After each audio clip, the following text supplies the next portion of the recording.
ពុកម៉ែបងប្អូនទាំងអស់គ្នាគឺខ្ញុំថ្ងៃនេះខ្ញុំធ្វើវីដេអូមួយឆ្លើយតបនឹង comment ដែលបងប្អូនបានសួរខ្ញុំទៅលើវីដេអូដែលខ្ញុំទៅយកកាត់10ឆ្នាំព្រោះគាត់ឆ្ងល់អីចឹងណាគាត់សួរហើយខ្ញុំមកឆ្លើយនឹងអ្វីដែលគាត់សួរអ្វីដែលខ្ញុំឆ្លើយបានខ្ញុំឆ្លើយហើយអ្វីខ្ញុំឆ្លើយមិនបានទេតាមនឹងទៅហើយចង់បញ្ជាក់មុនឆ្លើយខ្ញុំមិនមែនអ្នកចេះដឹងអីទេគ្រាន់តែវាជាបទពិសោធន៍ខ្ញុំធ្លាប់ឆ្លងកាត់ខ្ញុំធ្លាប់ដឹងហើយភាគច្រើនគឺខ្ញុំដឹងដោយសារតែប្តីខ្ញុំគឺគាត់អ្នកធ្វើខ្ញុំទាំងអស់ប៉ុន្តែខ្ញុំដឹងពីគាត់ច្រើនហើយគាត់ដឹងច្រើនដោយសារតែគាត់ធ្លាប់ធ្វើឲ្យខ្ញុំធ្លាប់ធ្វើឲ្យបងប្អូនធ្លាប់ធ្វើឲ្យមិត្តភក្តិច្រើនអញ្ចឹងធម្មតាតែយើងធ្លាប់ឆ្លងកាត់ធ្លាប់មានបទពិសោធន៍គឺយើងដឹងច្រើនហើយតែសួរថាជាណាគេជាបណ្ឌិតមែនទេរៀនបានច្រើនទេរឿងប្រាំងអីហ្នឹងអញ្ចឹងបើសិនជាបងប្អូនចង់ដឹងលើសពីហ្នឹងបងប្អូនអាចតាក់ទងទៅ account ប្តីខ្ញុំនេះពួកគាត់មានបើសិនជាធម្មតាបងប្អូននៅប្រាំងពីច្រើនស្គាល់គាត់ហើយគាត់ចែករំលែកពីការធ្វើกระดาษស្នាមអីច្រើនណាសម្រាប់អ្នកនៅប្រាំងណាចែករំលែកច្រើនទាំងអស់ច្រើនមែនតើប៉ុន្តែវីដេអូរបស់គាត់ហ្នឹងដោយសារ page របស់គាត់ដោយសារតាមរយៈមុនអ្នក follow ដល់ជាង 40k ប៉ុន្តែវាខូចឥឡូវនេះគាត់តែមាន page ថ្មីគេលោកបងប្អូនហៅគាត់ឃើញបងប្អូនអាចទៅ follow របស់គាត់ page គាត់បានហើយមានចង្អុលឯងអាចឆាតសួរគាត់បានសម្រាប់ខ្ញុំសូមឆ្លើយត្រឹមតែ comment ដែលបងប្អូនបានសួរខាងក្រោមវីដេអូរបស់ខ្ញុំឥឡូវខ្ញុំមកឆ្លើយជាមួយនឹង comment បងដែលគាត់សួរខ្ញុំថាតើខ្ញុំទៅប្រឡងនៅណាគាត់ចង់ប្រឡងដែរអញ្ចឹងណាមុនខ្ញុំឆ្លើយថាខ្ញុំប្រឡងនៅណាខ្ញុំចង់ប្រាប់បងប្អូនឲ្យយល់សិនការប្រឡងគឺមាន2របៀបទី1គេហៅថាប្រឡងតាម TCF Test Connaissance Français មួយទៀតគេហៅថា DEL មាន2វិធីរបៀបនៃការប្រឡងបងប្អូនសម្រាប់ខ្ញុំប្រឡងតាមរបៀបទី1គឺ TCF ដោយសារតែវាលំហាត់វាចេញមកងាយជាង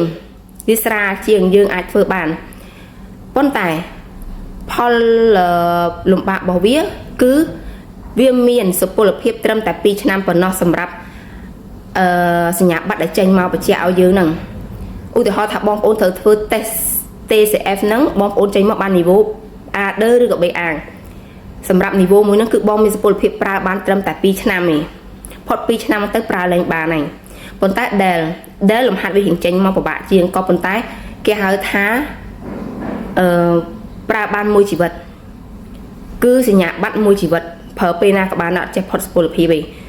អញ្ចឹងសម្រាប់តែបងប្អូនដែលចង់សុំกระดาษស្នាមហើយយើងមិនសូវប្រកែយើងធ្វើតាម TCF ទៅតែយើងក៏ត្រូវមើលដែរយើងត្រូវដឹងថាវាមានសុពលភាព2ឆ្នាំអញ្ចឹងយើងត្រូវមើលថាយើងត្រូវប្រើវាពេលណាយើងប្រើយើងធ្វើតេស្តយើងកៅកូលេខ្លួនឯងណាអញ្ចឹងអានេះគឺជាអាស័យដ្ឋានដែលខ្ញុំទៅប្រឡងប៉ុន្តែបងប្អូនខ្លះគឺនៅឆ្ងាយអត់អាចទៅមកប្រឡងនៅនេះទេហើយកន្លែងប្រឡងគឺមានច្រើនណាបងប្អូនចុះបងប្អូន search រកនៅក្នុងអ៊ីនធឺណិតអត់ខ្វះទេបងប្អូនដាក់ទៅសង់ exam TCF ចេញមកហើយដែលនៅចិត្តផ្ទះបងប្អូនហើយការធ្វើ exam TCF មាន2ទៀតមួយធ្វើតាម ordinator គឺធ្វើតាមកុំព្យូទ័រទាំងអស់ទាំងស្ដាប់ទាំងនិយាយកាត់ EPUB នោះគឺធ្វើតាមកាត់ EPUB មានពីដំណាក់កាលគឺធ្វើតាមកុំព្យូទ័រទាំងអស់ពីដំណាក់កាលទៀតគឺយើងនិយាយតទល់ជាមួយនឹងមេប្រយោគអាហ្នឹងគឺយើងធ្វើតាមកុំព្យូទ័រតែបើសិនជាបងប្អូនអត់ចេះកុំព្យូទ័រមានបញ្ហាខាងនោះបងប្អូនអាចយកការប្រឡង TCF ដែលទៅសេដោយដៃដោយកដាស់កាលពីមុនគឺធ្វើតាកដាស់ហើយប៉ុន្តែឥឡូវនេះគឺគេលុបបំបត្តិសឹងអស់ហើយអត់ទៅមានទេរកក៏ពិបាកដែរតែបើសិនជាយើងអត់ជំរឿនយើងព្យាយាមស្វែងរកទៅអាហ្នឹងការទៅប្រឡងចំណុចមួយទៀតមានបងអូនស្រីម្នាក់បានសួរខ្ញុំថាបងតើធ្វើមិនគឺថាអាការ10ឆ្នាំហ្នឹងរយៈពេលសុពលភាពប្រហែលអាចដូរបានអានេះខ្ញុំនិយាយតាមអ្វីដែលខ្ញុំដឹងហើយខ្ញុំអ្វីដែលខ្ញុំនិយាយគឺអត់អស់ហើយបងប្អូនកដាស់ស្នាមសុកប្រាំងបើឲ្យនិយាយច្បាស់ថា1 2 1គឺ1 2គឺ2គឺអត់ត្រូវទេព្រោះតាមលក្ខខណ្ឌមនុស្សម្នាក់មករស់នៅអត់ដូចគ្នាមនុស្សម្នាក់តាមលក្ខខណ្ឌមនុស្សម្នាក់ហើយតាមសង្កាត់តាមកន្លែងរស់នៅតាមខេត្តម្នាក់ដែលគាត់រស់នៅទៀតនៅរបស់មនុស្សម្នាក់អ្នកខ្លះរស់នៅខេត្តអ្នកខ្លះរស់នៅប៉ារីសគឺអត់ដូចគ្នាទេមានរីខុសគ្នាក៏ប៉ុន្តែអ្វីខ្ញុំអាចឆ្លើយបានវាប្រហែលសម្រាប់លក្ខខណ្ឌខ្ញុំមិនរស់នៅស្រុកបារាំងគឺដោយសារតែគេហៅថាលក្ខខណ្ឌរៀបការប្តីធានាមករស់នៅដូច្នេះហើយគឺសម្រាប់ការ10ឆ្នាំកាតទី1ដែលខ្ញុំកាន់ពេលដែលខ្ញុំដាច់កាតទី1ចូលកាតទី2ខ្ញុំអាចសុំកាត10ឆ្នាំបានហើយបើសិនជាប្អូនស្រីតាមដែលគាត់ប្រាប់ខ្ញុំគឺគាត់កាន់វីសា1ឆ្នាំដាច់1ឆ្នាំបន្ទាប់មកគាត់កាន់កាតលើកទី1គឺ2ឆ្នាំអញ្ចឹងបើសិនជាកាតលើកទី1ដែលគាត់កាន់2ឆ្នាំហើយគាត់ទៅសុំយកកាត10ឆ្នាំហ្នឹងគាត់ជាប់ជាមួយនឹង A2 និង B1 គាត់មានរួចរាល់ហើយធម្មតាលក្ខខណ្ឌរបស់គាត់ខ្ញុំអត់ដឹងថាគាត់មកតាមលក្ខណៈធ្វើការឬលក្ខណៈប្តីប្រពន្ធបើសិនជាគាត់មករស់នៅស្រុកបារាំងកាតរបស់គាត់កាន់ជាកាតដែលគេថាកាតរៀបការប្តីធានាមកគាត់អាចមានសិទ្ធិនៅសុំកាតដែលគាត់កាន់លើកទី2គឺកាត10ឆ្នាំ ក៏ប៉ុន្តែពេលដែលបងអូនទៅសុំហ្នឹងអូនត្រូវតែប្រាប់គេថាខ្ញុំចង់ដំងដេសុំកាត់10ឆ្នាំគេនឹងឲ្យ form រំភ្លាសម្រាប់កាត់10ឆ្នាំផ្សេងបើសិនយើងអត់ប្រាប់គេទេគេឲ្យ form ធម្មតាហ្នឹងក៏អត់បានដែរសម្រាប់អ្នកធ្វើការវិញសម្រាប់អ្នកធ្វើការខ្ញុំនិយាយពីអ្នកដែលគាត់មានកាតកាន់ផ្ទាល់ហើយខ្ញុំអត់និយាយពីអ្នកអត់ក្រាស់ស្នាមទេណាខ្ញុំនិយាយអ្នកដែលគាត់មានក្រាស់ស្នាមមានកាតកាន់រួចហើយកាន់លើកទី1រួចហើយគាត់ចង់កាន់លើកទី2ចង់បានកាត់10ឆ្នាំក្នុងលក្ខខណ្ឌនេះគឺទាល់តែបងប្អូនរស់នៅស្រុកបារាំងរយៈពេលចាប់ពី5ឆ្នាំឡើងមានការរស់នៅហើយមានការងារធ្វើប្រាក់ខែយ៉ាងតិចស្មិចការងារជាប់លាប់ពេលដែលបងប្អូនទៅតកាតលើកទី2បងប្អូនមានសិទ្ធិសុំកាត់10ឆ្នាំ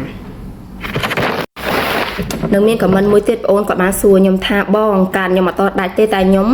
មានអាដឺហើយខ្ញុំចង់សុំគេមុនព្រោះខ្ញុំខ្លាចគេដូរច្បាប់អីចឹងណាបានអត់បើនិយាយទៅគឺអត់បានទេប៉ុន្តែមានលក្ខខណ្ឌព្រោះដូចម្សិលមិញមានបងស្រីម្នាក់ខ្ញុំបងប្តីរបស់ខ្ញុំក៏ជួយធ្វើឲ្យជួយរំភ្លាដើម្បីសុំរងនីវូឲ្យគាត់ប្រឡងពេលដែលយើងឲ្យនឹងបង្កើតកងមួយសម្រាប់ឲ្យយើងមើលដើម្បីឲ្យយើងរំភ្លាកระดาษស្នាមផ្ញើกระดาษស្នាមទៅប៉ូលីសតាមអ៊ីនធឺណិតដោយខ្លួនឯងមិនចាំបាច់ទៅផ្ទាល់ណាពេលខ្ញុំក៏បង្កើតកងឲ្យហ្នឹងពេលដែលយើងអេសយេសាកសុំព្រោះអីគាត់ដាច់ខែគាត់ដាច់កាតខែ12ឆ្នាំនេះអេសយេសុំគឺគេអត់ឲ្យទេប៉ុន្តែលក្ខខណ្ឌរបស់គាត់គឺគេប្រាប់ថាអាចសុំមុន6ខែអាចដាក់សុំបន្តមុន6ខែកាតដាច់លក្ខណៈដូចគ្នាបងប្អូនអ្នកខ្លះឲ្យសុំមុន2ខែសម្រាប់កាត1ឆ្នាំបើសិនជាអ្នកខ្លះកាត1ឆ្នាំវិញ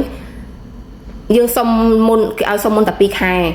ក្នុងចន្លោះពី2ខែទៅរហូតដល់ថ្ងៃដែលដាច់កាតហ្នឹងក្នុងចន្លោះពេលហ្នឹងអ្នកខ្លះ4ខែអ្នកខ្លះ6ខែហើយលើសហ្នឹងអត់បានទេអញ្ចឹងវាតាមលក្ខខណ្ឌអ្នកអញ្ចឹងខ្ញុំនិយាយថាกระดาษស្នាមសុកប្រាំងបើឲ្យនិយាយជារួម1 1 2 2គឺអត់ត្រូវព្រោះលក្ខខណ្ឌខុសគ្នាទាំងអស់តាមតំបន់តាមសង្កាត់ម្នាក់គឺខុសគ្នាសំខាន់យើងដឹងខ្លះហើយយើងទៅសួរនាំគេផ្ទាល់ទៀតទៅសួរនាំកន្លែងសង្កាត់ដែលយើងរស់នៅផ្ទាល់តើគេទាមទារលក្ខខណ្ឌបែបណាហើយមានបងអូនមួយទៀតក៏បានសួរខ្ញុំថាបងអើយសុំกระดาษស្នាមតើមានសុំការ10ឆ្នាំត្រូវការกระดาษស្នាមអីខ្លះกระดาษស្នាមច្រើនតាមស្ថានភាពមនុស្សម្នាក់ដូចខ្ញុំស្ថានភាពខ្ញុំលក្ខណៈប្តីប្រពន្ធគេទាមទារតាกระดาษទឹកភ្លើងទាមទារស្អីដែលតាក់ទងថាយើងរស់នៅជាលក្ខណៈប្តីប្រពន្ធតែបើសិនជាគាត់ជាអ្នកធ្វើការគេទាមទារលក្ខខណ្ឌគឺផ្សេងគ្នាសំខាន់យើងទៅសួរខាងប៉ូលីសគេចង់បានអីពីយើងអត់ដូចគ្នាណាហើយមួយទៀតគឺបងស្រីក៏បានសួរថាបងខ្ញុំមានកាត់10ឆ្នាំហើយតែខ្ញុំទៅដូរលើកទី2គេទាមទារអាដឺនឹងអត់បេអាងនឹងអត់ចម្លើយគឺអត់ទាទេព្រោះយើងកាន់កាត់10ឆ្នាំហើយតែកាត់ហាត់តែកាន់រួចហើយគឺចប់រឿងហើយអត់មានបញ្ហាទេគេសម្រាប់តែអ្នកកាន់លើកដំបូងឯងកាន់កាត់លើកដំបូងអញ្ចឹងណាឧទាហរណ៍ថាដូចខ្ញុំអញ្ចឹងខ្ញុំកាន់កាត់4ឆ្នាំខ្ញុំចង់បាន10ឆ្នាំឥឡូវនេះច្បាប់ទាមទារត្រូវតែមានអានោះភ្ជាប់មកទៅគេឲ្យ10ឆ្នាំអានោះគឺខ្ញុំត្រូវទៅហៅឲ្យគេឯងអញ្ចឹងអ្នកដែលមានរួចហើយគឺគេហៅថាទៅសុំតកាតយកថ្មីវ៉ាឡាថ្មី